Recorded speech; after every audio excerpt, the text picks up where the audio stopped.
Welcome back to today's episode about for loops. For loops are probably the most difficult loops that we have. Generally, the for loop is used to execute a piece of code for a specific number of times. So compared to the while loop, with the for loop you know how many times you want to execute a block of code. The way you create a for loop is simply by writing down for, followed by a set of parentheses and a curly bracket. A for loop has three expressions inside the parentheses. The first one is called the initialization. Sorry, it's a pretty difficult word.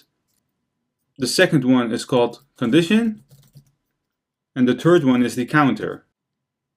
As you can see, I'm ending every expression with a semicolon. You don't need to do it with the last one because the loop will detect that it's the last expression. So let's start with the initialization. And let me add some comments as well. So the initialization is evaluated once at the beginning of the loop. This could also be seen as your starting point. So let's replace the keyword initialization with a variable x and set it equal to 0 because we want to start with 0. The second one is the condition. The condition is also evaluated in the beginning of the loop. Right here there are two options. Option 1, if it's true, execute. So execute whatever is in the for loop. And option 2 is, if it's false, stop. So the code will not be executed. So let's say that we want to execute the loop until variable x is less than 10. So the way you do that is saying variable x is less than 10.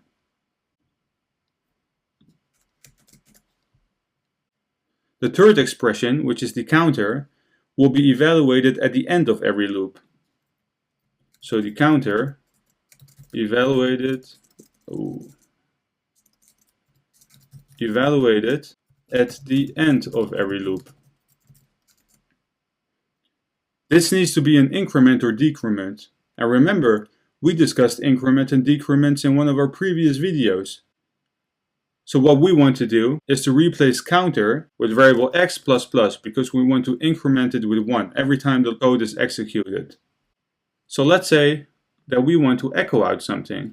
We want to echo out the number is concatenated with variable x, and let's echo out a break as well. This is going wrong. Let's save it. I hope that you're seeing what I'm doing wrong right now, because variable x is equal to 0, so we need to change it to 1. Let's refresh it. So I want you to detect why the number 1 until 10 are not printed out. So please pause the video, find the problem, and I will tell you why. Right now we're saying that the condition is variable x is less than 10, but it needs to be less than or equal to 10. So let's save it, refresh it, and the last number 10 is printed out. So let's go through our for loop one more time. So we created a for loop and we said that variable x is equal to 1. We want to loop through the for loop till variable x is less than or equal to 10. What needs to be done every time the loop is executed is that variable x needs to increase with 1, otherwise we will create an infinite loop. And every time the loop is executed, we want to echo out the number is the number. You can see that every loop that we created is pretty similar to the other loops. So if we compare it to a while loop, let's create a while loop. The initialization is placed outside, so variable x is equal to 1. And the increment, let's copy and paste it, is placed inside the while loop with the echoes as well.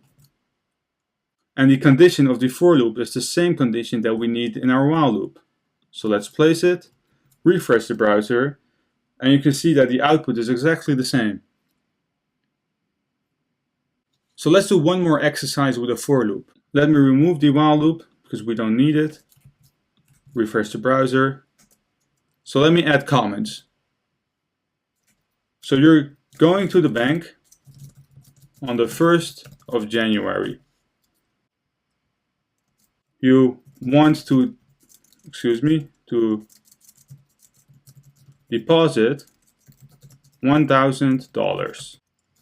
The interest rate is 5%, and I know that it's not real, otherwise we would have been pretty rich.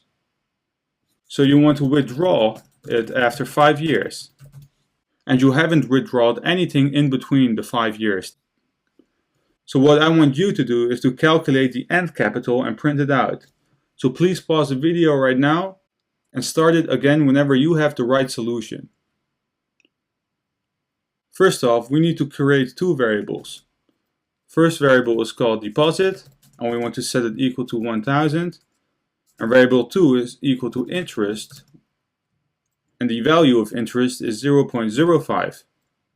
Let's create a for loop, and inside our parentheses we want to say that the initialization is year is equal to 1, the condition is years is less than or equal to 5, and we want to increment years every time the loop is executed by 1.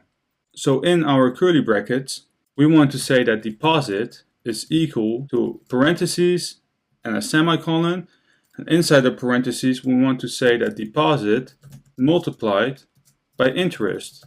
And what we want to do after is to add deposit again. Well, let me add deposit, and let's add a plus sign in front of the equal. So what we want to do next is to echo the total amount after, so the year, which is equal to the variable years. Year is deposit. And we want to echo out a break. Let me comment out the for loop really quick. Let's save it, refresh the browser, and you can see that the total amount after 1 year is 1,050. After 2 years is 1,102.50 cents. After 3 years, and 4 and 5. Thank you for watching this episode, and I will be seeing you in the next one.